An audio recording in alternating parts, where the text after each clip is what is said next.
que nos reunimos en los últimos 2 años, si no me equivoco. Para mí es un placer estar hoy. Privilege, great honor that you invited me to address the Spanish Ambassadors Conference. And I hope some of the thoughts that I put before them would be useful as you deliberate on your own foreign policy priorities. Minister, as you pointed out, I'm here a few months after President Sanchez's very successful visit to India. The last time I was here, I was with Prime Minister Modi. I accompanied him. This was in 2017. And we can see in the ensuing years, actually, that there's been very good progress in our bilateral cooperation. And our job today is to take that forward. When we look at our bilateral trade, it is today about 10 billion euros. There are huge possibilities in railways, in digital, in urban technologies, smart cities, green and clean technologies. And there are already, I believe, 230 Spanish companies with a presence in India. And we would welcome more of them to join us in Make in India, Design in India, collaborate with India. We've also had some very notable achievements in the field of defense and security. When President Sanchez came there, we had the handing over of the C-295 aircraft. And certainly we look forward to intensifying our defense and security cooperation. Indian ships make port calls to Spain. And we value the collaboration between our militaries. We also welcome your own presence closer to our parts of the world, especially where the Navy is concerned. Looking ahead, one important milestone we have agreed on is 2026 as a year of culture, tourism, and AI. I think it will help to bring our people much closer.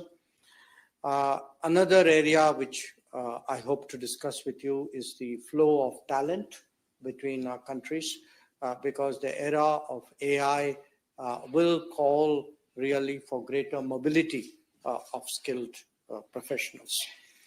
I was very happy that we have recently opened our consulate in Barcelona. Our Consul General is here. We look forward to your consulate in Bengaluru. And that too is part of our deepening ties. Today, we have signed 2 agreements, one in sports, one in sustainable urban development. They are indicative of how we are broadening our area of cooperation. Now, having said that, let me also underline that we very much value the role and influence of Spain within the European Union.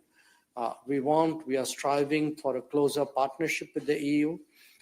And I think if the voice of Spain is more clearly and effectively there in Brussels in support of the relationship, it would certainly, I think, help deepen our ties there. I also want to remind all of you that India actually has fairly strong interest in the Mediterranean. When we look at the Mediterranean as a region, our annual trade with the Mediterranean today is about $80 billion. We have Indian companies who have airports, who have ports. It's a very important region for fertilizers. We have strong defense and security. We have potentially big green hydrogen projects in the Mediterranean. So I do want to underline that India will be more visible in the Mediterranean in times to come. And certainly in that process, we count very much on Spain's support. We also have a very good history of collaborating in the G20. Your presence, your contributions to the G20 have always been valued. We want to intensify that. Where the UN is concerned, we not only work closely, but we are deployed in Lebanon. Our peacekeepers are deployed in Lebanon and Golan Heights. And again, I think we have common interests here to advance. We've had the beginnings of our conversation on global and regional issues. I look forward to continuing it after this press conference. But certainly, recent global developments, what is happening in the Indo-Pacific, the situation in the Middle East, the future of developments in Ukraine, I think concerns about terrorism. I think these are all issues which will be on our agenda. And let me conclude by saying this. The world may look today a little volatile and uncertain. It is important that countries and partners who have similar attitudes and converging interests work more closely. I'm very confident that strong India-Spain relations and a strong India-EU collaboration can be a stabilizing factor in a turbulent world. And I certainly hope that my conversations with you and with your leadership would help advance that process. Thank you very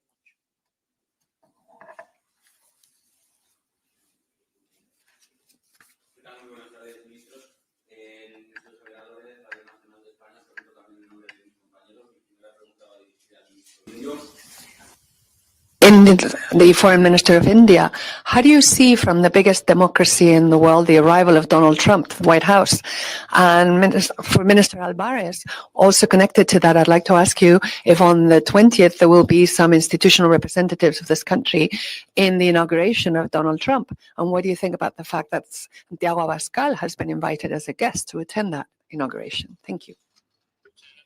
Thank you very much. About the participation of the Spanish ambassador in Washington. She will, of course, be attending that inauguration.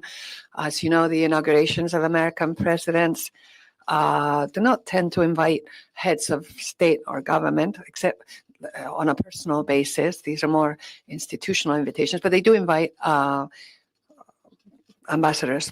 No Spanish head of government or state has ever attended the inauguration of a Spanish president. We will, however, have our ambassador in Washington. As for any other invitations sent out for that inauguration, I have no comments. President Trump is, of course, free to invite whomever he likes to his inauguration.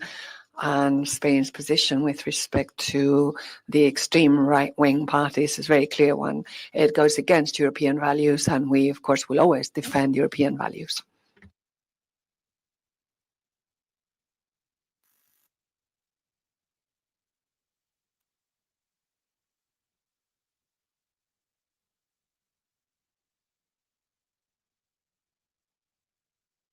Mechanism in the Indo-Pacific. We actually saw very strong growth in different dimensions of India-US relations. So based on our previous record and based on close contacts between President Trump and Prime Minister Modi, we are very confident that our relationship will continue to grow. And at the inauguration, I will be representing my government.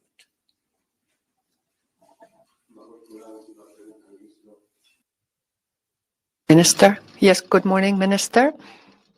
My question is if you could explain what happened last week when everything was ready for opening the customs to Ceuta and Melilla, and in the end, no trucks were able to get through. When do you think that finally those customs or those border controls will be operating normally? And finally, Podemos has asked the government today to ban the entry of the Maccabi team from Tel Aviv and its supporters.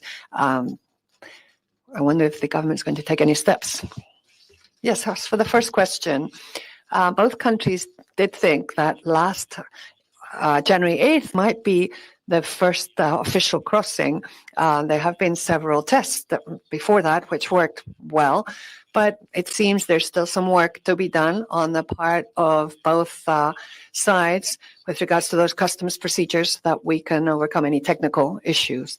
What I'm surprised to hear about these customs issues is that no one ever, before the Spanish-Moroccan roadmap agreement, ever thought even suggest that one day there might actually be customs post in Ceuta or reopen the one in Melilla. Everyone lived quite happily without them. And yet now, every so often, we hear comments from about it from people who never cared or worried about there being a customs post in Ceuta or reopening the one in Melilla. And these days I've had to hear quite a lot of lies and some very stupid statements about that future customs post. But in fact, now that we have firm political commitment from Morocco to open it, we will continue to work until it becomes a reality, as stated in the Spanish-Moroccan roadmap. And I do want to say to all citizens of Ceuta and Melilla that they can count on my personal commitment, because those two cities are amongst my most beloved Spanish cities. And as for sport, that basketball team, I think we should leave sports out of the realm of politics and foreign policy. And the Spanish government is very clear in its position against any defense of terrorism or genocide, and also against any anti-Semitism or Islamophobia. And so sport, therefore, is one thing, and let's leave it separate from politics.